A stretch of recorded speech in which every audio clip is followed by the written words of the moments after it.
Sud Radio Média, les invités du jour. Nos invités aujourd'hui à l'occasion de la journée internationale de lutte contre la transphobie, l'homophobie et la bisphobie. Histoire TV coproduit avec ADL TV un documentaire inédit qui raconte une histoire trans, 60 ans de combat pour exister. Et donc on le disait, Gilles, nous sommes avec son réalisateur Pascal Petit. Bonjour. Bonjour. Merci d'être là. Et une des intervenantes également qui est dans ce documentaire, c'est vous, Marie-Pierre Pruvot, dit Bambi. On va vous découvrir. Merci d'être avec nous aujourd'hui parce que vous êtes, on va dire, un modèle. En tous les cas, vous témoignez dans ce documentaire comme d'autres, mais on découvre quand même tout un pan de l'histoire qui émaille la vôtre aussi en particulier. Et donc vous êtes quand même une tête de proue de ce combat. Si on veut, si on veut. Comment ça, si on veut? Bah oui, enfin, j'ai vécu mon époque, et puis d'autres vivent une autre époque, parce que les époques changent. Et elles ne changent pas en bien, vous trouvez? Si. Ça dépend de quel point de vue on se pose, oui, bien. Si on se place du point de vue des facilités d'accéder à tout ce à quoi nous aspirons, c'est beaucoup plus facile aujourd'hui. Pourquoi ce documentaire, au-delà de la journée de lutte contre la transphobie, qu'est-ce qui vous a intéressé en allant chercher ces portraits ? D'abord, ça n'existe pas. Ça n'existait pas. C'est-à-dire que moi, j'ai cherché un documentaire historique. Évidemment, il y a des documentaires témoignages sur des portraits où on raconte effectivement des transitions. Mais un documentaire sur l'histoire des luttes et des mobilisations transgenres, ça n'existait pas, aussi bizarre que ça puisse paraître. Ça, c'est la première chose. Et puis la deuxième chose, c'est j'ai lu le livre, on aura peut-être l'occasion d'en reparler, d'Olivia Chaumont, qui s'appelle D'un corps à l'autre, qui est donc une personne transgenre, et j'ai vraiment compris les souffrances qu'elle avait pu ressentir, et je me suis dit j'ai envie d'explorer ce sujet. Voilà, c'est vraiment parti d'elle. Pourquoi c'était aussi mal documenté selon vous ce sujet? Je crois que ça intéresse pas forcément a priori les réalisateurs. C'est un sujet compliqué. Moi, je vais vous dire franchement, c'est un apprentissage la transidentité, parce que il faut comprendre ce que c'est. Il faut apprendre les mots qui ne blessent pas, donc il faut y aller pas à pas. Et moi j'ai eu cet apprentissage avec Olivia Chaumont dont je parlais, qui est une amie, et je me suis senti prêt. Olivia, je l'ai rencontrée il y a 10 ans, et franchement il y a 10 ans j'aurais pas été prêt pour réaliser ce documentaire.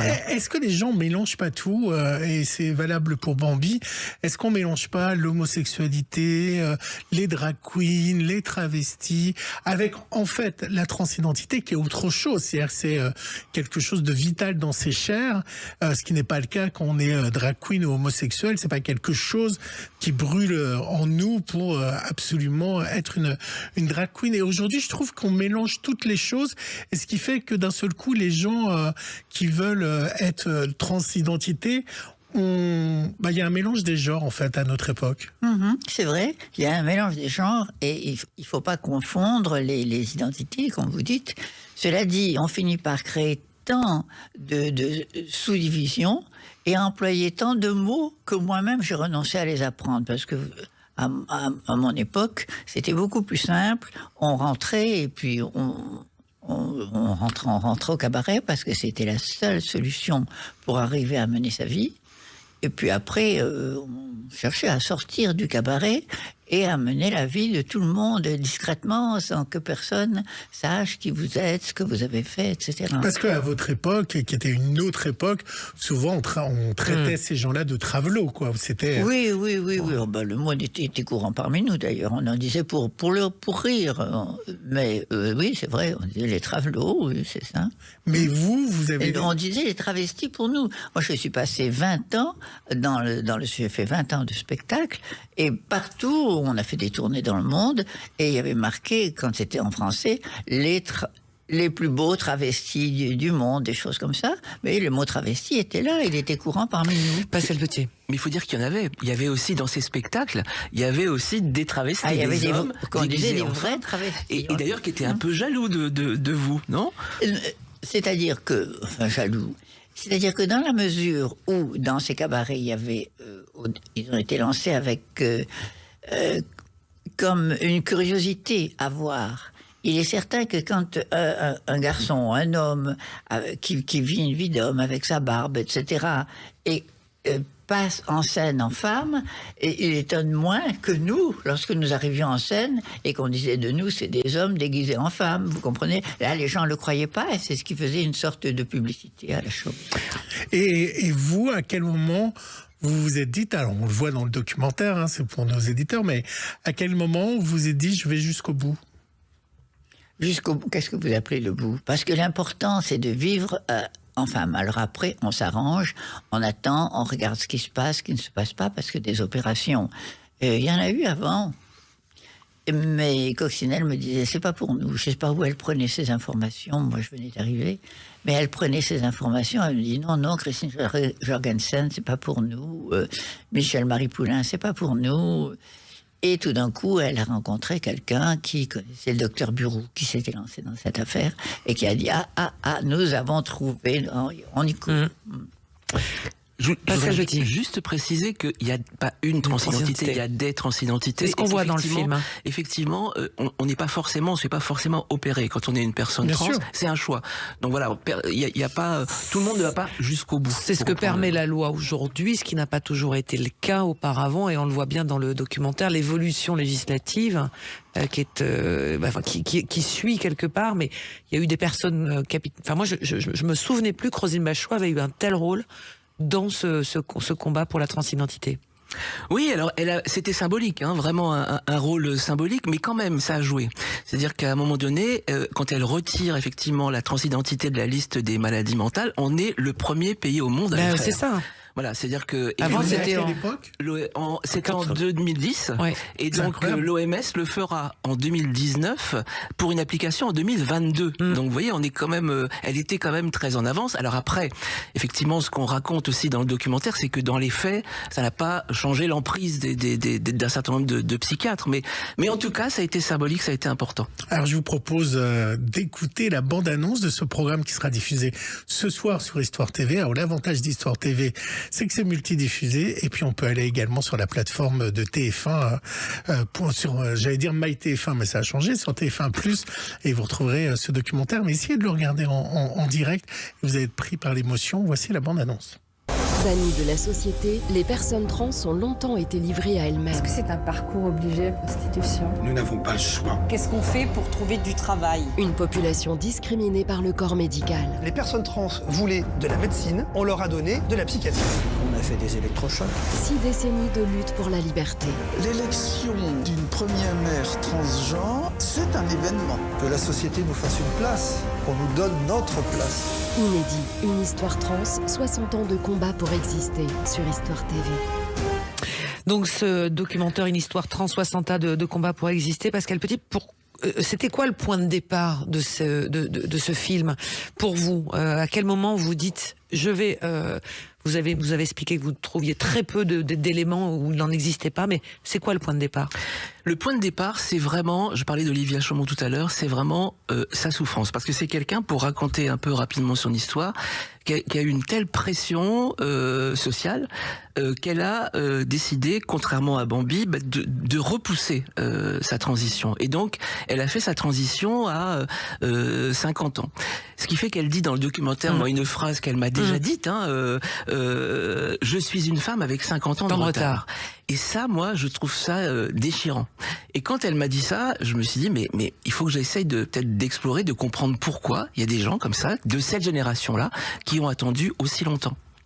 On explique à nos auditeurs, attendez Gilles, parce qu'il faut expliquer à nos auditeurs, c'est que vous avez toujours eu, parce que certains disent, il y a quelque chose d'assez fort dans ce film, c'est l'histoire du choix. Il y en a qui vous ont dit, mais c'est ton choix. Non, c'est quelque chose qui était impossible de te retenir, sinon quelque part on s'éteint physiquement. C'est pas du tout un choix. Non. C'est pas du tout un choix. Et là, je parle sous le contrôle de Bambi, mais évidemment, c'est pas un choix. C'est quelque chose d'ancré. Quand Bambi dit dans le documentaire, je regardais la photo de moi quand je me regardais dans la glace quand j'étais petit garçon, quand j'avais 5 ans, et je trouvais ça peu ragoûtant.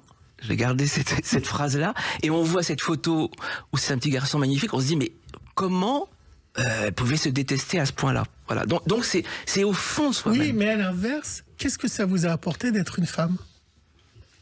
De vivre comme tout le monde, me semble-t-il. C'est comme ça que je l'ai perçu. Et vous pensez que vous ne l'auriez pas vécu en étant un garçon? Assurément, j'ai pensé, j'ai vécu très très jeune. Alors ça, je l'ai vécu. Je me souviens, mes premiers souvenirs sont déjà dans cette voie. Et naturellement, on sait très jeune que c'est interdit en quelque sorte. Et on n'en parle pas. Et tout ça est en soi.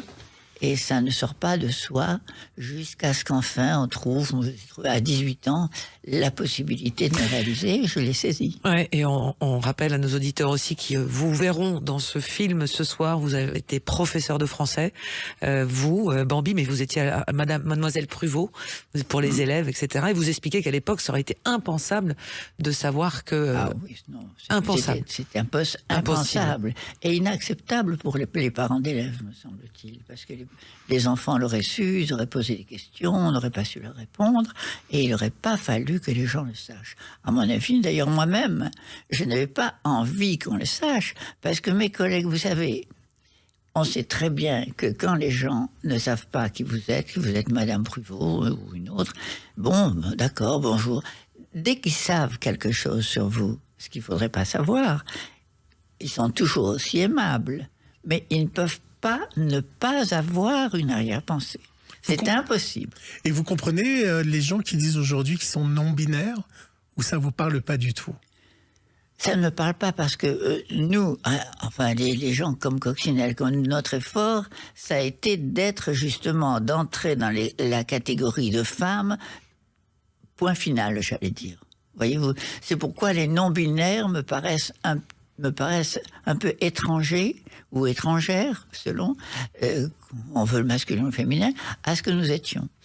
Allez, on va s'arrêter un court instant dans cette émission Média avec Pascal Petit, réalisateur, et Marie-Pierre Pruvot, dite Bambi, première transsexuelle française. C'est ce soir sur Histoire TV, 20h50. On continue notre discussion avec vous deux dans un instant. À tout de suite.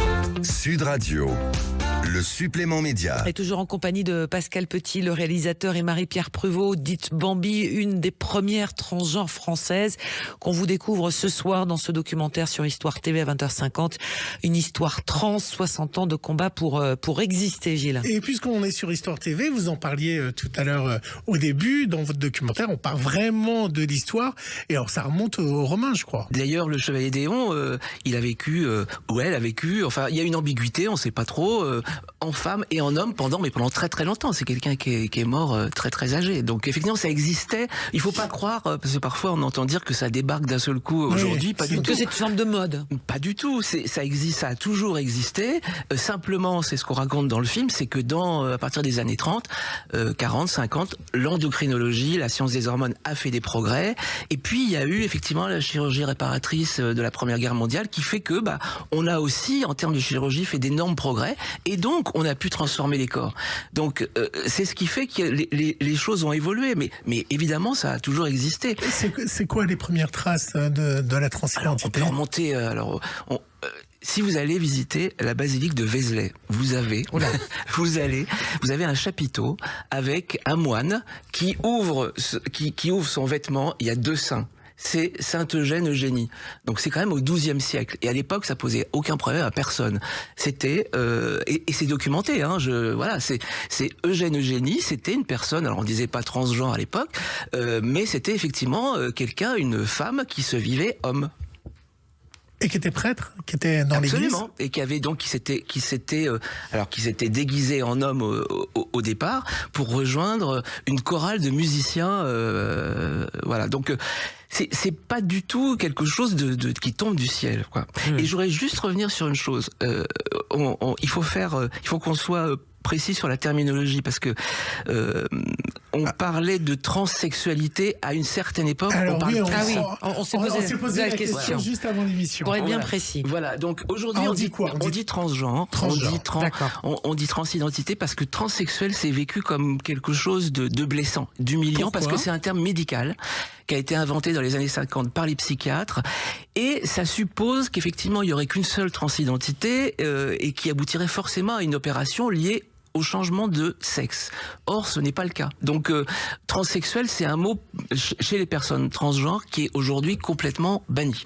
Est-ce qu'on recule aujourd'hui sur le regard et sur tout ce qu'on est en train de... Oui, on peut parler de l'Eurovision. De l'Eurovision, et on a vu, effectivement, mais même la semaine, il y a une dizaine de jours, il y a eu des manifestations un peu partout en France, justement pour dénoncer les attaques, notamment sur les réseaux sociaux, et ce fameux livre qui fait beaucoup qui fait parler beaucoup, mais qui fait peut-être aussi beaucoup de mal. Alors moi, évidemment, ce débat me dépasse un peu parce qu'on fait un travail historique.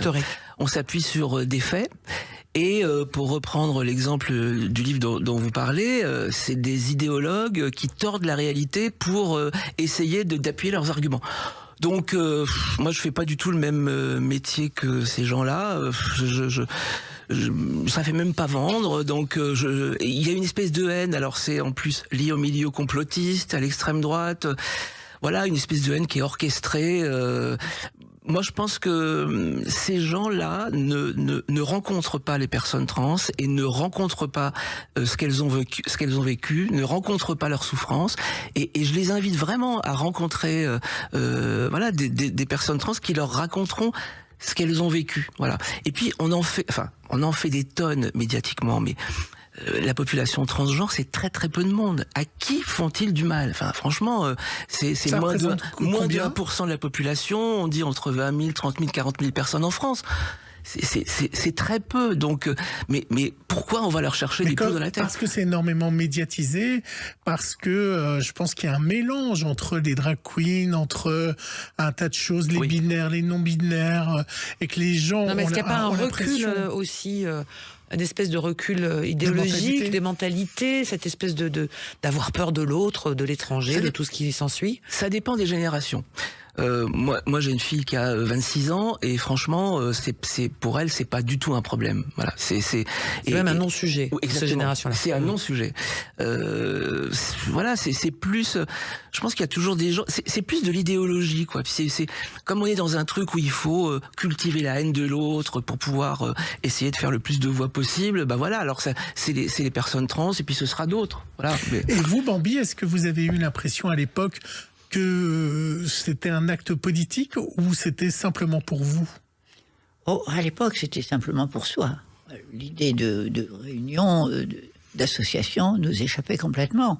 La première association, qui s'appelait l'AMAO, Association des malades hormonaux, a été faite contre notre avis au Carrousel, parce que on parlait de maladies et de ça, on ne voulait absolument pas entendre parler. D'ailleurs, à propos, excusez-moi, à propos d'histoire, est-ce que vous êtes renseigné sur une certaine papesse Jeanne ou sur l'empereur romain qui passait ses revues en femmes? Alors l'empereur romain, oui. Héliogabale, oui. Héliogabale, voilà. La papesse, vous me la prenez? On m'a parlé de ça, mais j'ai aucune preuve, je fais aucune recherche. Mais Héliogabale, en effet, il avait 18 ans. Et oui, il se vivait femme et il a été jeté à la rivière à 18 ans. Ah bon? Oui. Incroyable. Oui. Fallait prendre soin de soi. Et vous, comment vos parents ont réagi, votre entourage? Parce que vous avez été un peu précurseur avec Coccinelle, évidemment. J'avais 14 ans quand mon père est mort. Et ma mère, quand j'en ai parlé, elle me disait qu'elle n'y comprenait rien. Je lui ai demandé... de toute façon que j'avais besoin de son aide, parce qu'il fallait que je sois libérée à 18 ans. On était majeur qu'à 21 ans à l'époque. Oui. Ça fait combien de temps que vous n'avez pas entendu votre prénom masculin? Oh, la dernière fois que je l'ai entendu, c'est moi qui l'ai prononcé, parce que j'ai voulu dire à quelqu'un comment je m'appelais, je ne sais pas. Mais ça fait bien longtemps, oui. Ça fait bien longtemps. Il représente quoi pour vous? Plus rien. Parce que je détestais mon prénom masculin. Maintenant, je ne le déteste plus. Et je rencontre des gens qui s'appellent Jean-Pierre. Quelquefois, j'oublie que ça a été mon prénom. Oui. Moi, je voulais savoir également pourquoi ce genre de programme n'est pas sur les grandes chaînes et que on les retrouve sur Histoire TV et autres. Là, pour le coup, je reviens dans une émission média. Est-ce que c'est compliqué à vendre ce genre de documentaire? C'est bien que vous me donniez l'occasion de dire à quel point la chaîne Histoire TV, elle a cette liberté-là. Et moi, vraiment, je les remercie pour ça. Franchement, vous l'avez vu, pour moi, c'est un documentaire qui aurait sa place sur le service public. C'est exactement le sens de ma question. Et c'est pas faute de l'avoir proposé. Donc voilà, on est sur Histoire TV et j'en suis très heureux parce qu'effectivement c'est un écrin et ça va nous permettre effectivement d'être diffusé en prime time, mais sur une chaîne effectivement qui n'est pas une chaîne premium. Cela dit, qu'est-ce qu'on vous disait? Oui, quelle était la réponse du service public pour vous dire c'est un manque d'intérêt, c'est un manque d'imagination, c'est un manque de... Voilà, on en est resté au portrait de personnes trans. On va du début de la transition jusqu'à l'opération finale. Moi, je pense qu'on a dépassé ça maintenant. Il y a beaucoup de gens qui ont documenté ça. Et il faut passer à autre chose. Donc voilà, j'ai vraiment une déception de ce point de vue-là parce que voilà, c'est une chaîne effectivement privé qui le fait. Et par exemple, mon précédent doc qui était sur les 15 premières années de la lutte contre le sida, c'était aussi Histoire TV, mais rediffusé par TF1. Donc voilà, j'ai de la mémoire. Moi, je voulais savoir également, est-ce que dans le documentaire, on voit évidemment Mireille Dumas et puis le personnage incroyable qu'elle avait rencontré et qui dit quelque chose, moi, qui m'a surpris, qui dit que c'est compliqué quand on est trans de pas être dans la prostitution. Et moi, j'ai trouvé ça très cliché parce que j'ai pas cette image-là. J'ai l'image on va être dans les cabarets, c'est le seul moyen un peu d'exister. Mais est-ce que beaucoup des amis que vous avez connus qui étaient trans, la prostitution était que le chemin direct? C'est-à-dire que je vous parle de mes débuts, c'est-à-dire d'il y a 70 ans. Hein. Donc nous avons 2 cabarets qui reçoivent des travestis et Madame Arthur et le Carrousel. Et dès qu'on débute, peu à peu, on voit, il y a donc Coccinelle qui nous a précédés, il y a Capucine et moi ensuite. Et on voit des personnes qui se présentent, mais qui ne sont pas acceptées comme artistes, et qui ont décidé de vivre cette vie et qui se prostituent, parce qu'il faut vivre. Et alors après, elles ont la réputation de s'être prostituées. La patronne ne veut plus entendre parler, même si elles sont très belles, même si elles ont fière allure, tout ça, qu'elles iraient très bien en scène. Et peu à peu, on a fini par en intégrer certaines au Carrousel. Vous avez rencontré des hommes politiques? Des hommes politiques, je ne crois pas, non. Si, Madame Bachelot. Madame Bachelot, qui m'a décoré. Moi, je voudrais dire à propos de Bambi qu'évidemment, j'imaginais pas faire ce doc sans elle. Parce que certains disent dans le documentaire, au fond, on a l'impression que nous, les personnes trans, on est tombés du ciel comme ça. Et or, la présence de Bambi fait qu'on a une histoire. On a une histoire et on existe. Et le fait de raconter ça, c'est très très important pour les générations d'après. Voilà, c'est un bon... Vous racontez aussi, Gilles, c'est que c'est pas une histoire de sexualité en fait. Exactement. C'est une histoire d'âme. Voilà, moi avec Gilles, on a eu vraiment envie de faire ce focus sur Sud Radio, sur ce documentaire à retrouver donc ce soir 20h50 sur Histoire TV, mais on va le retrouver donc sur la plateforme TF1+, une histoire trans, 60 ans de combat pour exister. C'est donc à l'occasion de la journée internationale de lutte contre la transphobie, l'homophobie et la bisphobie. Tant mieux. Pascal Petit, merci beaucoup d'être venu. Merci à vous. Bambi, merci. Merci beaucoup. Merci infiniment d'avoir été avec nous. Vous teniez absolument à venir et on est ravis. Merci à vous. Merci dans un instant sur Sud Radio, le débat de ce vendredi, cette fin de semaine avec nos 4 débatteurs. On va tenter de se mettre d'accord. À tout de suite.